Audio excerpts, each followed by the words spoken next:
This is a short video talking about the inner curriculum, which is a way to address mental health issues and emotions. Probably the most important thing related to learning and being a good human being. But first of all, what is the function of our schools? Don't take it for granted that everyone has the same idea. Is it to create workers for the great economic beehive, worker bees?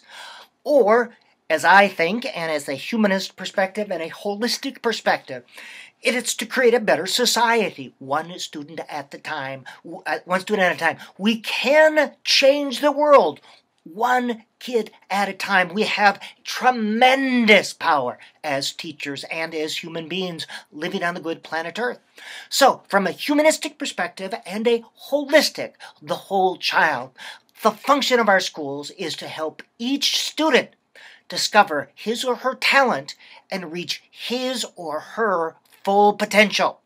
Our goal is to help all achieve their full potential. Schools then become a vehicle for self-actualization.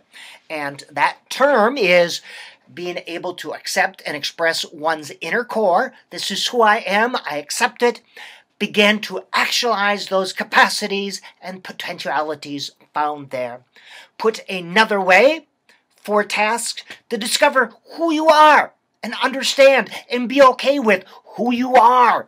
That has to do with self-esteem.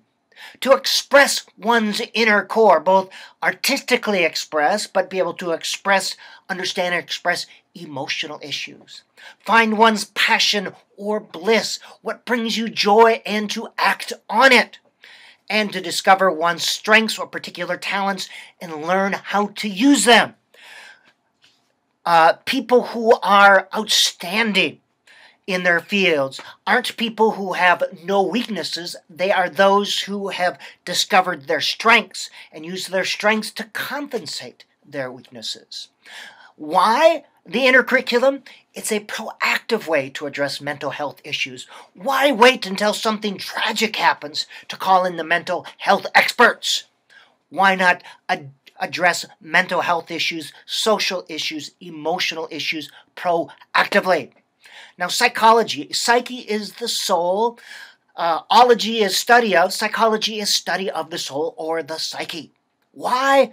Suicide is the 3rd leading cause of death for people 15 to 24. College students, it's the 2nd leading cause of death after accidents. All right?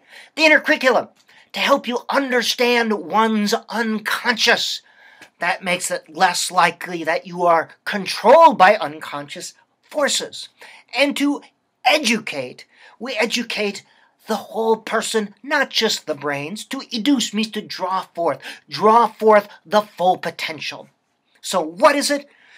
The inner curriculum is a school's plan for addressing the inner life of students, emotions, imagination, intuition, ideals, values, sense of spirituality, inner exploration, self-actualization, psychological well-being. And it's not a separate curriculum. It is inserted into the general curriculum as it is. It's like a glove inserted into reading, social studies, math, science.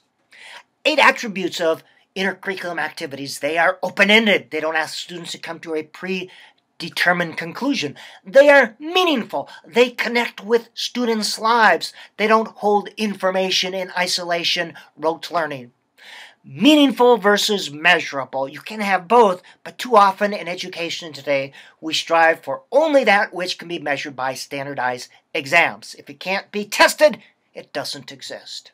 They connect with students' lives, the activities, their inner life, but their external life as well.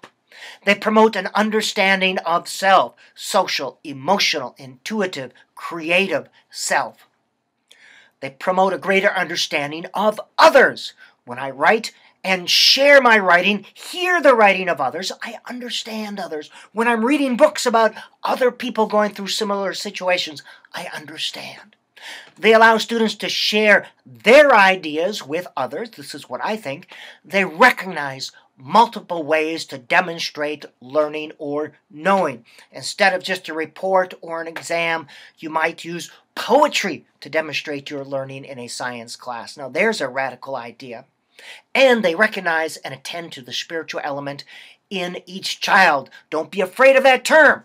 In the secular sense, spirituality is an accumulation of one's ideals, values, and lofty aspirations. It's the higher part of self, superego, or superconsciousness that is assessed through one's intuitive sense.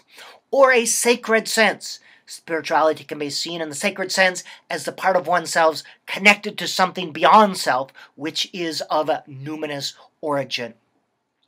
Emotional education, emotional intelligence, emotional literacy, being aware of the emotions you're experiencing, understand why you might be feeling that emotion, knowing the most effective way to express feelings, being able to put it into action, understanding and taking into account the feelings of others and adjusting your responses accordingly. Emotional intelligence. These are the benefits. Emotional education, the inner curriculum. These are the reduced risks. Seems like a no-brainer. The inner curriculum.